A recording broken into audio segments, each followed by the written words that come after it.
precisamente para profundizar más acerca de este tema, hoy nos acompaña aquí en el estudio desde mañana el maestro Agustín Berea. Él es especialista en temas de Medio Oriente, académico de la Universidad Panamericana, ha participado en varias mesas con nosotros. Usted lo conoce muy bien y agradecemos siempre su presencia. Maestro, muchísimas gracias.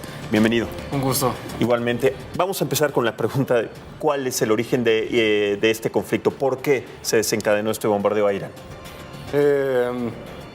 Bueno, no quiero irme demasiado atrás en el tiempo, pero si pusieras una fecha de cuándo inició la enemistad entre Estados Unidos e Irán, fue precisamente en 1979, en noviembre. ¿Pero por qué se reaviva en este momento? Y justamente en diciembre de 2019, 40 años después, un grupo de paramilitares iraquíes atacan la embajada de Estados Unidos en Bagdad. Eso fue el 31 de diciembre. Entonces, todo parece indicar que esta memoria de la crisis de los rehenes que le costó la reelección a Jimmy Carter en el 79, claro, se reaviva con este ataque a la embajada estadounidense, pero ahora en Irak. ¿Y no parecería que el retiro de Donald Trump de Estados Unidos del acuerdo nuclear también sea un antecedente importante para este desencadenamiento? Por supuesto, si lo vemos en términos de la administración Trump, si todo el problema viene desde que cancelan el acuerdo nuclear y una serie de medidas que obviamente pues avivan, ¿no?, la enemistad entre Estados Unidos e Irán, que por el contrario Obama se dedicó por mucho tiempo a tener una relación, pues no de amistad, pero calmar las aguas entre los dos. Y por el contrario, Trump es polarmente opuesto a lo que hizo Obama, y por el contrario se ha dedicado en distintos ámbitos a tratar de aislar a Irán, a tratar de deshacer muchos de los acuerdos que se habían logrado antes y por supuesto que va escalando poquito a poco. Claro, ahora las consecuencias. El llamado a los ciudadanos estadounidenses en el Medio Oriente es claro para que traten de salir a la brevedad de esta región, pero también en los Estados Unidos hay diferentes alertas. ¿Qué es lo que supone esta amenaza o esta posible amenaza a los Estados Unidos después de este conflicto, maestro? Sí, por supuesto, sobre todo las grandes ciudades de Estados Unidos han emitido ciertas alertas, la mayoría, especialmente recuerdo ahora el caso de Nueva York, que sí... Concretamente Nueva York. Sí, su alcalde ha dicho que sí están en alerta, por supuesto que todas las agencias de seguridad de Estados Unidos están en alerta por la posibilidad de ataques en venganza, pero claramente no hay en este momento ninguna amenaza clara o identificada contra suelo estadounidense. Por el contrario, la gran ventaja estratégica de Irán es que tiene muchos aliados en toda la región. Entonces, en Medio Oriente, las tropas estadounidenses, y por eso se desplegaron 3,000 tropas más, porque, por ejemplo, tienes grupos de tropas estadounidenses de 30, 20 personas en alguna parte de Siria, en alguna parte de Jordania, que, por supuesto, esas unidades pequeñas están todas en riesgo, en muy alto riesgo en este momento. Y no son los únicos actores en este conflicto. A mí me interesaría saber cuál es el el rol que Irak juega en todo este conflicto, que también es importante. Pues realmente el principal afectado es Irak, claro, porque al final del día el ataque se realiza, pues sí, son dos rivales, Irán y Estados Unidos, pero que están... Su conflicto, al final del día, a quien le causa más muertos no es ni Irán ni Irán ni Estados Unidos, sino a los iraquíes. Los que terminan poniendo el muerto son los iraquíes. Y precisamente hoy, domingo, a raíz del ataque, el Parlamento iraquí se está reuniendo de emergencia para ya de una vez por todas pedirle a Estados Unidos que retire todas sus tropas de Irak. Que por cierto va a ser si lo logran, bueno, si se hace esto, va a ser una victoria estratégica y diplomática para Irán, que finalmente saquen a Estados Unidos de Irak. Totalmente. A ver, nos comentabas que Irán tiene muchos aliados en esa región, pero ¿cómo quedan definidos, Agustín, los bloques de alianza si hubiera una guerra, si se presentara una guerra que al parecer parece inminente, ¿no?, de alguna manera? Digamos, vamos a hablar que sí, definitivamente hay un tipo de guerra, pero es una guerra no convencional.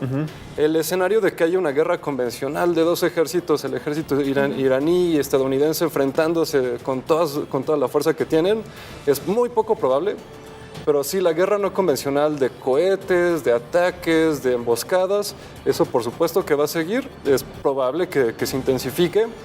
Y sí, estamos hablando que Irán tiene aliados bien consolidados y con capacidad de ataques en Yemen, en Siria, en Irak, por supuesto, sobre todo en el sur de Irak. Y ¿qué más? Por ahí hay algunos otros grupillos como algunos en Palestina, que sí reciben apoyo de Irán. Y sobre todo son estos los principales, lo que se habla de la creciente Shia, que es Líbano, Siria, Irak, Irán. Y por el otro lado, del lado de Occidente, ¿cuál es el bloque que conforma a los Estados Unidos? ¿Cuáles serían entonces sus aliados? El principal apoyo de la política estadounidense en Medio Oriente desde siempre ha sido primero Israel y segundo Arabia Saudí y Emiratos Árabes Unidos. Sí, y además la alianza con Israel se reafirmó, digamos que se fortaleció ahora con Benjamín Netanyahu y esta relación con Donald Trump que precisamente hizo que tal vez antecediera este bloque con miras a este posible conflicto. ¿Crees que esta fue una estrategia que se tomó dado y tomando en cuenta que esto podría suceder? Sí, yo creo que sí. Me parece muy claro, otra vez contrastando entre Obama y Trump, que Obama le dio, como se dice en inglés, de cold shoulder, le hizo como un poquito el feo a Benjamin Netanyahu a favor de tratar de calmar las aguas con Irán, y Trump hizo completamente lo contrario, más enemistad con Irán, claro, a cambio de una relación mucho más cálida con Netanyahu. Me interesa esto que dice Agustín de una guerra no convencional. Se habla mucho de un posible ataque a las petroleras en el Golfo Pérsico. Sin embargo, ¿podemos hablar de un ciberataque, de una posible respuesta de otro tipo? Por supuesto. De hecho, hoy ya apareció un reporte que habla de que hubo un ciberataque a una agencia estadounidense, una agencia pequeña. Pero sí, por supuesto que parte de la guerra no convencional serían sabotaje, como sería el caso de petroleras, también ciberataques. Y hay antecedentes de ciberataque también en bancos. Por supuesto, bancos, y muchas veces, quizá no sale tanto, pero muchas veces los ataques, sobre todo en el Golfo Pérsico, van a los proveedores de las petroleras. Entonces, por ejemplo, hace un año fue un ataque muy grande contra unas compañías italianas que proporcionaban ciertos servicios a las petroleras para la perforación de pozos. Entonces no atacas directamente a Aramco, que es la compañía saudí, claro, pero sí atacas a sus proveedores. Y eso sí estamos esperando que suceda entre infraestructura como también compañías de luz, de energía, proveedoras en servicios relacionados a petróleo, de logística, y todas las demás que es menos probable que tengan un sistema robusto como sería la gran compañía petrolera o la gran agencia de seguridad. Atacas a los proveedores que están... A los puntos más débiles. Exactamente. Y si nos vamos, Agustín, punto por punto, sobre todo en la parte económica, ¿cuáles serían las consecuencias en esta parte? Sobre todo tomando en cuenta que los ciberataques y también la guerra sobre el crudo, el petróleo, genera consecuencias hacia el occidente y particularmente tomando en cuenta nuestro país, que somos clientes directos de los Estados Unidos, ¿cómo podría afectarnos?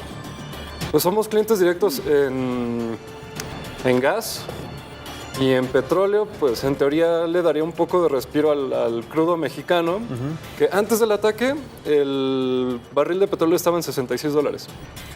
Minutos después del ataque estaba en 69. O sea, un salto como de 5% es sustancial. Muchísimo, claro, claro. La mayoría de los especialistas internacionales en la industria petrolera estiman que se va a estabilizar más o menos en $72 si sigue la inestabilidad, y podría llegar hasta 84, lo cual es un aumento bastante grande para el promedio que llevábamos en 2019.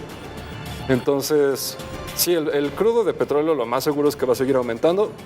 Y el segundo efecto es que aumentan los costos de logística. No solo aumenta por el tema de la inestabilidad, sino también porque te cuestan más los seguros para tus buques petroleros y demás, claro, que pasen por la zona.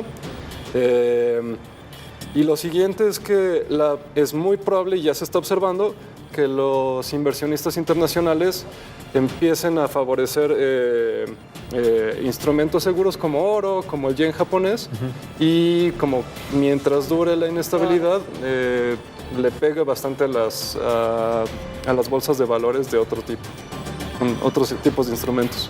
Sí, mucho que analizar y sobre todo las consecuencias inmediatas que va a tener esta repercusión. Incluso para la reelección de Trump, ni llegamos todavía. Y sobre todo, estas imágenes, Agustín, son en vivo en Irak. Son miles de manifestantes que salen a las calles reclamando justicia ante la muerte de su líder militar, Soleimani, en donde están prácticamente exigiendo al gobierno que tenga una respuesta contundente. Y esto, lógicamente, pone en tela de juicio esta relación y sobre todo esta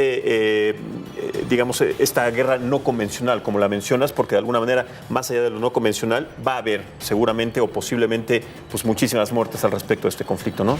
Es muy probable, y al final del día pues ves a todas estas personas y sí hay una presión sustancial sobre los líderes, sobre todo los líderes de línea más dura, a que su reacción y la venganza sea lo más brutal posible.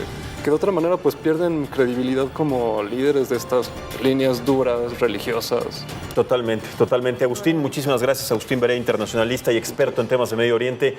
Estaremos pues dándole continuidad a estos temas porque se va a ir desarrollando minuto a minuto, así que estaremos esperando tu presencia, Agustín. Muchísimas gracias. Muchas gracias. Al contrario, muchas gracias y buenos días. Gracias, Agustín. Gracias, Agustín.